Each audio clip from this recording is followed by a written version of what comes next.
Buenas tardes. Hoy se va a hablar sobre el tema de intensidad en el patrón de interferencia de doble rendija.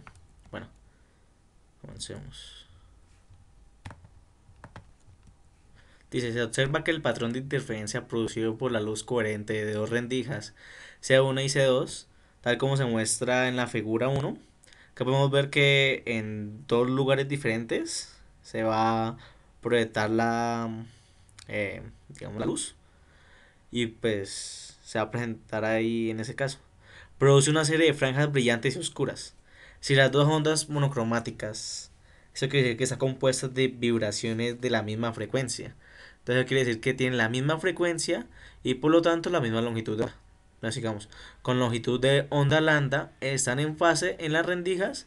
Los máximos puntos brillantes se presentan en el ángulo teta. Los puntos máximos están dados por d seno de teta igual a m por lambda, que es la longitud de onda. M es el orden de la franja de interferencia, ¿no? Y los mínimos puntos oscuros se representan como d seno de teta, m más un medio, todo eso multiplicado por lambda. Donde m como entero, entonces está 0, 1, 2, 3, etcétera. Listo, acá podemos observar en la figura 1 las ondas brillantes corresponden a las ondas constructivas. Se observa acá en la figura 1A y 1B, que vendrán siendo interferencias constructivas. Y las franjas oscuras corresponden a las interferencias destructivas, como se observa en la figura 1C.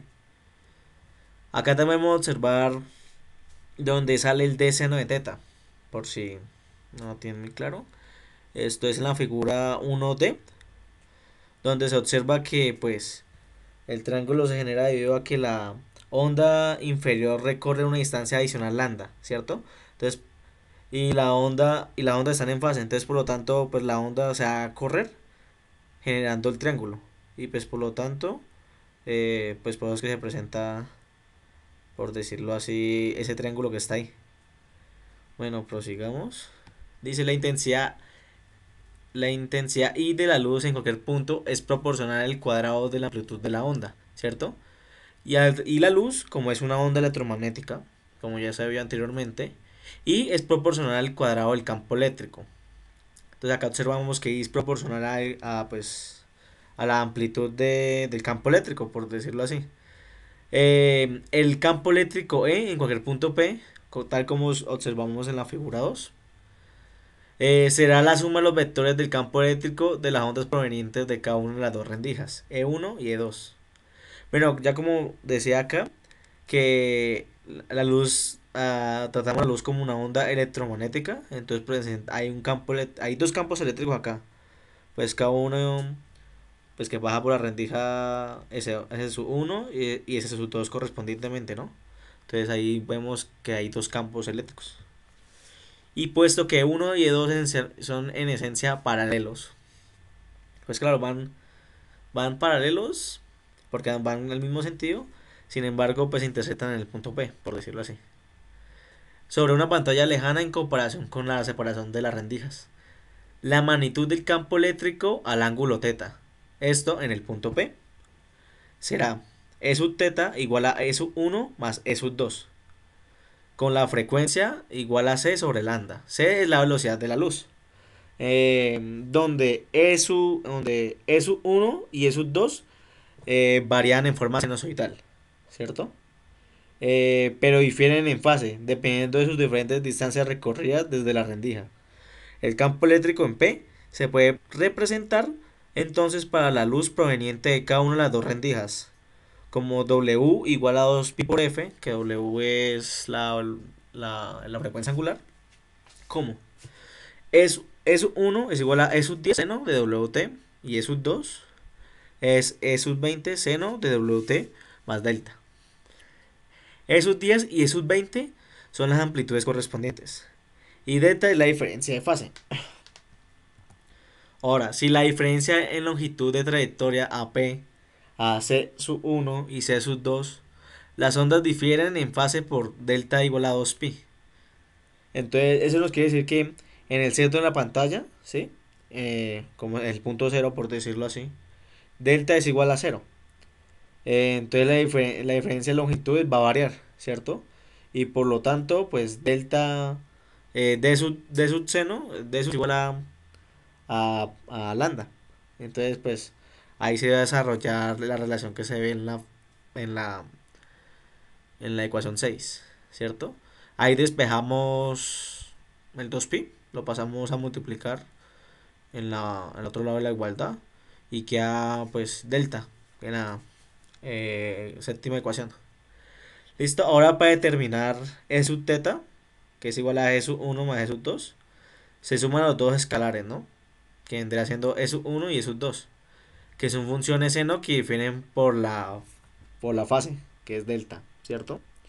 Bueno, acá correspondientemente, pues, para determinar la suma de E sub 1 y E sub 2, consiste en utilizar el diagrama de Faroses, como se presenta en la figura 3. Es como una forma geométrica más fácil de desarrollar esto. Sin embargo, acá se explica algo como muy superficial. Podemos acá entonces observar que E sub 10 es igual a E sub 20 y por lo tanto es igual a E sub 0. Esto, como para explicar un poco la figura 3, se presentan pues, los vectores E sub 1 y E sub 2, ¿no? Me imagino que las amplitudes que se presentan, las amplitudes vendrán siendo como proyecciones de E sub 1 y E sub 2. Entonces las proyecciones vendrán siendo las amplitudes de cada uno. Y pues aquí el diagrama gira a frecuencia angular con respecto al origen, ¿cierto? Sí, es como un ángulo girando ahí. Entonces sobre el eje vertical, ¿no? Entonces observamos que E sub 0, acá pues ya volviendo otra vez a las correspondientes fórmulas, sabemos que phi es igual a rho sobre 2pi, ¿cierto? Mirando por simetría en la figura 2. Entonces sabemos que E sub 0 es igual a E sub teta phi. Y pues ya dijimos que E sub teta phi es la suma vectorial de E sub 10 y E sub 20, ¿cierto? Entonces va a representar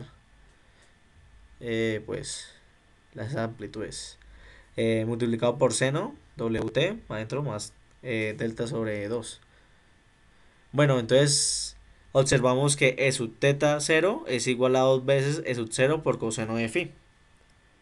Eh, entonces, pero sabemos que phi es igual a delta sobre 2, entonces reemplazamos. Y reemplazamos E sub teta 0 en E sub 0. Y pues queda la fórmula 10, la ecuación 10. Listo. Por lo tanto, se tiene interés en la intensidad promedio, que es proporcional a la amplitud del cuadrado, ¿cierto?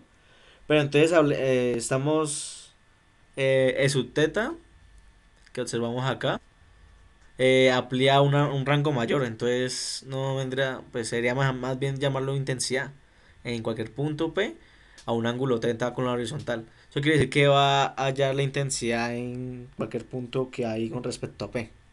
Entonces, no sería como, pues, sería como bueno eliminar la palabra promedio, ¿cierto? Y ahora sea y sub 0 la intensidad en el punto O de tal manera que pues E sub 0 es pues proporcional a la amplitud al cuadrado, ¿no? Pero entonces sabemos que la amplitud al cuadrado viene siendo la sumatoria de E sub 10 más E sub 20. Y sabemos que E sub 10 y sub 20 es igual a E sub 0. Entonces sabemos que pues es 2 veces E sub 0 elevado al cuadrado. ¿Listo? Entonces, así la razón que vemos acá de I sub teta sobre I sub 0 es igual a la razón de los cuadrados de las amplitudes del campo eléctrico en estos dos puntos, ¿cierto? Entonces, aquí de tal manera tenemos que I sub teta es igual a I sub teta sub 0 elevado al cuadrado.